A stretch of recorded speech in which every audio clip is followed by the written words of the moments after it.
kelembutan dalam berdakwah, bahwasanya apapun ketika ada kelembutan pasti menjadi baik. Ketika enggak ada kelembutan sekalipun itu adalah satu hal yang baik, maka kebaikannya akan hilang. Jadi kalau orang mau beramar ma'ruf nahi munkar, caranya harus dengan ma'ruf. Tidak bisa dengan cara yang mungkar. Misalnya nih sekarang kita boikot makanan di McDonald, di KFC. Nah, untuk cara kita mengingatkan orang supaya enggak makan di sana, itu tidak boleh kita datang ke situ terus kita tarik-tarik dia, enggak boleh. Ayo keluar, jangan makan di sini. Bukan begitu. Wa ma'alaika illal balagh, sampaikan aja. Ini jangan. Ini kalau kamu makan di sini sama aja dukung Israel, Zionis, sama aja kamu nyumbang buat mereka. Begitu. Tapi tidak kemudian dengan cara yang buruk. Begitu. Zaman kita masih di sono dulu tahun-tahun 2012, ketika ISIS masuk dan melihat saat azan sholat Jumat udah berkumandang masih ada laki-laki di luar, yang mereka lakukan apa? Ditembak gitu orang. Ditembak. Ada juga yang diambil, kemudian setelah sholat Jumat selesai disuruh pada kumpul, palanya dipenggal. Alasannya apa? Ini karena orang ini lalai dalam menjalankan ibadah. Apakah dahulu Nabi seperti itu?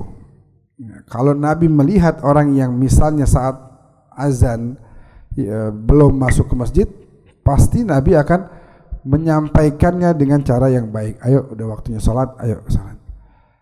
Sambil berhusnudzon, mungkin dia tadi ada kamar mandi dulu, mules, ngurusin orang tuanya dan lain sebagainya.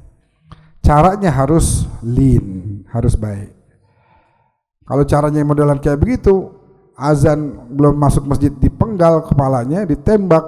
Nah ini kan yunafir, malah membuat orang jadi nggak seneng dengan modelan dakwah seperti ini. Kalaupun ikutin terpaksa, padahal la ikraha fiddin, nggak ada paksaan dalam agama, udah jelas. Nah maka dari itu caranya harus baik. Nabi begitu. Nabi kalau lagi ngomong fama yukallamu illa hina yabtasimu, Nabi ajarkan tuh, dan juga anak-anaknya, cucunya Sayyidina Ali Zainal Abidin, tidaklah berbicara atau diajak bicara kecuali pasti ada senyuman di wajahnya. Begitu. Caranya selalu lembut, caranya baik.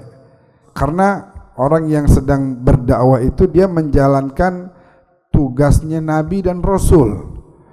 Tugasnya Nabi dan Rasul adalah berdakwah. Nah, ketika ada dai, nah, dia harus menjadikan dirinya juga seperti Nabi dan Rasul, yaitu apa? Menyayangi, merangkul, tidak memukul, begitu ya. Merangkul, tidak memukul. Kalau melihat orang maksiat itu kita jangan kita hina dia. Sampai ditegur tuh, ada ustadz begitu, ngelihat orang maksiat terus dihina-hina tuh orang. Kata ustadz yang satunya lagi, ayyu islamin alladhi anta fih wa la yatibu lakal julus ma'a ikhwatikal mudhnibin ijlis ma'ahum insahhum arsyidhum ila tariqas shawab. Islam apa nih yang lo yakinin? Islam model siapa? Ajaran siapa? Sampai kamu nggak mau duduk sama orang-orang yang pendosa? Duduk sama mereka, nasihatin, kasih tahu dengan cara yang baik, bukan dihina, bukan dicaci maki, bukan malah dijauhin. Akhirnya mereka tambah jauh. Dulu zaman Nabi berdakwah itu orang-orang ahli jahiliyah itu. Jahiliyah dulu, pendosa kelas top semuanya. Tapi gimana cara Nabi duduk sama mereka? Sampai akhirnya orang yang tadinya benci sama Nabi jadi cinta, orang yang tadinya nggak mau dengar Nabi jadi mau. Nah itu cara-cara seperti itu harus diperhatikan.